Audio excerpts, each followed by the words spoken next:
My unit plan covers the addition and subtraction within 20 Common Core Learning Standard. It consists of 13 50-minute lessons over the addition portion of this standard. To develop this lesson, I used the Assure instructional design model.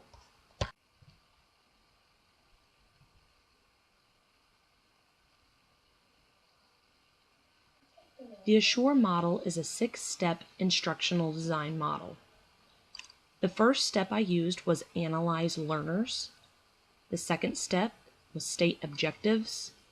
The third step is select method, media, and materials. The fourth step is utilize media and materials. The fifth step is require learners' participation. And the sixth and final step is evaluate and revise.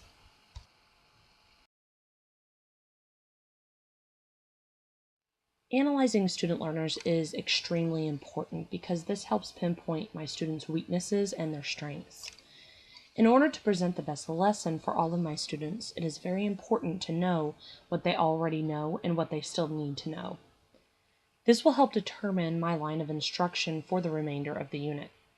Analyzing students' prerequisite knowledge and skills shape the entire unit that I will be teaching. My students will be given a Show What You Know pre-assessment before the instruction begins. This assessment can actually be found to the right of the list on this page. This will help me determine the strengths and weaknesses of my students. This, along with the scores and mastery of the prerequisite skills in previous units, will help determine the instruction that is needed for specific students. I will also be analyzing my students' learning styles. Learning styles are a key component in the success of any lesson. Making sure that my teaching techniques reach each student will strengthen my lesson and my students' retention of the information presented.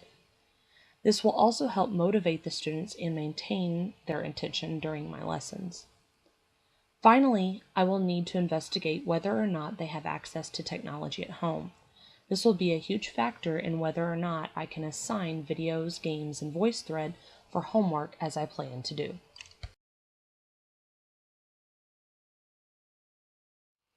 Step 2 is stating standards and objectives.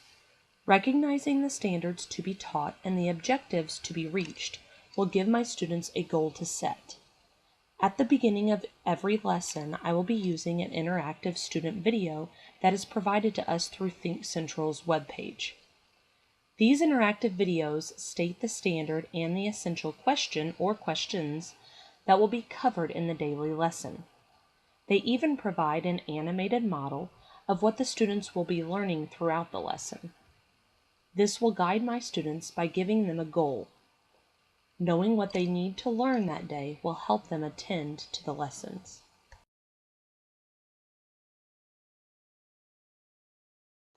The third step is selecting methods, media, and materials. Analyzing your class and reviewing the standards and objectives make it easier to select the appropriate strategies, technologies, media, and materials for your classroom.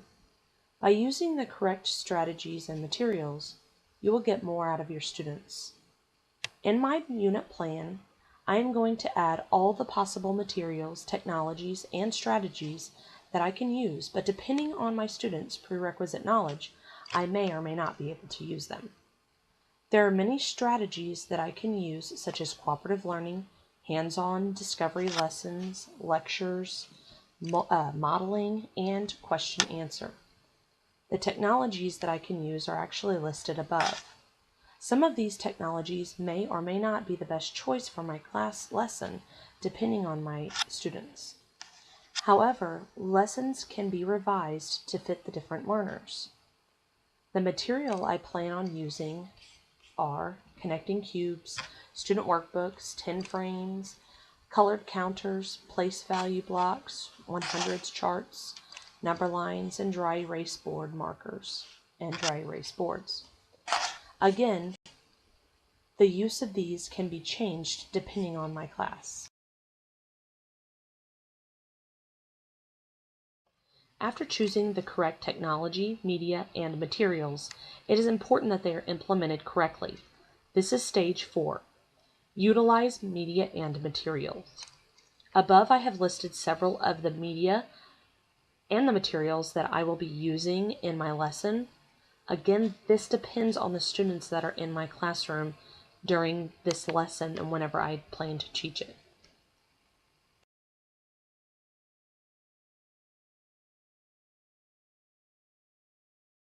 Requiring learner participation is the next step. In this step, students are required to do the work and actively participate in the lessons. I will use several strategies to assure that students are engaged in their own learning. Their participation is crucial in their learning process. In my lessons, students will be completing workbook pages, online games, voice threads, Skype activities with other classrooms in the district, and group number sentence and story development. They will have plenty of opportunities to participate by themselves and with other students.